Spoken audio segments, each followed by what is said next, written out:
And I'm sure we are now all very eager to learn more on success stories. And to start with, I'd like to invite Mr. Marco Riboni, hydrogeologist and geophysicist. He is the project manager at AQUALE, a Belgian company, to share with us his experience in the low carbon business action in the area of energy efficiency and hydrothermal system for sustainable industries. Marco, the floor is yours. Thank you, Liz. Good morning and good afternoon to all. Our project regards development of a system for energy efficiency in buildings. With a cooperation agreement between AQUALE and RPP, European technology allows to exploit the thermal capacity of the aquifer for cooling and heating by using a geothermal heat pump. The aim is to implement a technology that uses a suitable and non-intermittent renewable source, such as underground water, aimed to reducing carbon dioxide emission into the atmosphere. Next, please. So the final client is Green Tech Industrial Condominium, promoted by RPP, located in Rio Grande do Sul, Brazilian state. Next, please.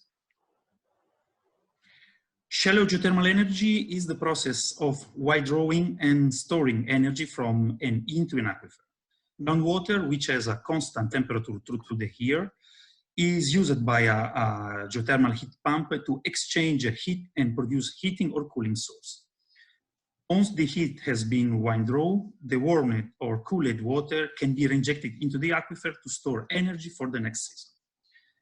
AQUALE provided a pre-feasibility study to assess of hydrogeological characteristics of the site and its energy performance. Implementation of an ATES system to exploit shallow geothermal energy that uses a geothermal heat pump connected to an aquifer by a pumping system. A reduction of energy consumption by extracting thermal energy for the aquifer, delivering energy for cooling or heating, and generating energy efficiency. Next, please.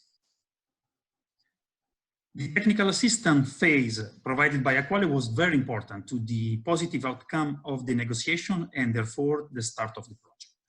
A pre-feasibility study has shown the possible capability of the ATES system in Green Tech site. From a hydrogeological point of view, the model demonstrated whether the site characteristics are suitable or not for such installation.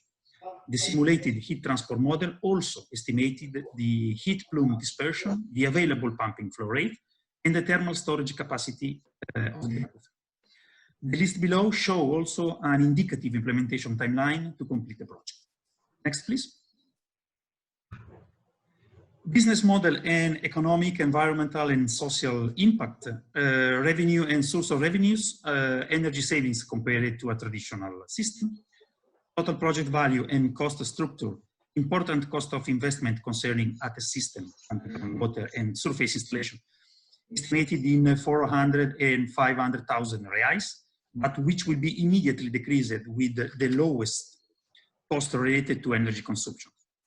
Market size, development of the project from regional to national scale, type of client, all newly built residential industrial complex where the geological, hydrogeological characteristics are favorable, goals in terms of revenue and clients in midterm, important energy savings related to the operation of the cooling and heating system with the progressive development of technology and consequently accessibility to new potential interested customers. About estimated return of investment between 4 and 8 years. Sales channel, the RPP partner will develop and promote the new industrial complex where the ATES system will be installed. An estimated positive environmental and social impact, progressive development of technology and consequently accessibility to new potential interested customers, and generation of energy efficiency with a reduction approximately of 50 tons of carbon dioxide equivalent per year. Next, please. The main challenge for implementation of the project concerning the hydrogeological modeling of heat transport, useful for verifying the feasibility of ATES system in the context of green tech. The study carried out related no big limitation for an ATES system. Despite the results have shown a good energy storing capacity, the hydrogeological formation is a fractured aquifer, so where fracture facilitated heat dispersion process and losing storage efficiency. Even though the energy storage capacity might be not efficient, the ATE system installation was still suitable for such site. The energy for heating and cooling value previously estimated were in generally valuable for the system used in the model. The assessment of the return of investment period might be carried out with more detailed hydrogeological information, and further design and energy demand data can help to carry out such assessment. Next, please, final.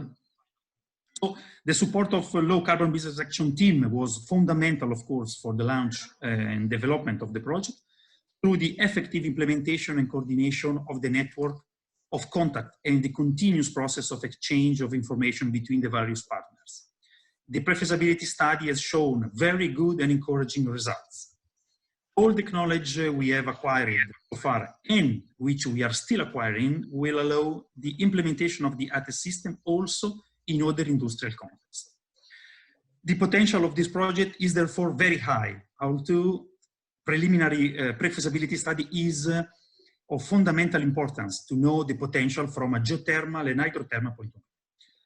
Last but not the least, of course, low carbon business action team also made it possible to create a solid network of contact with other local partners for development of similar projects.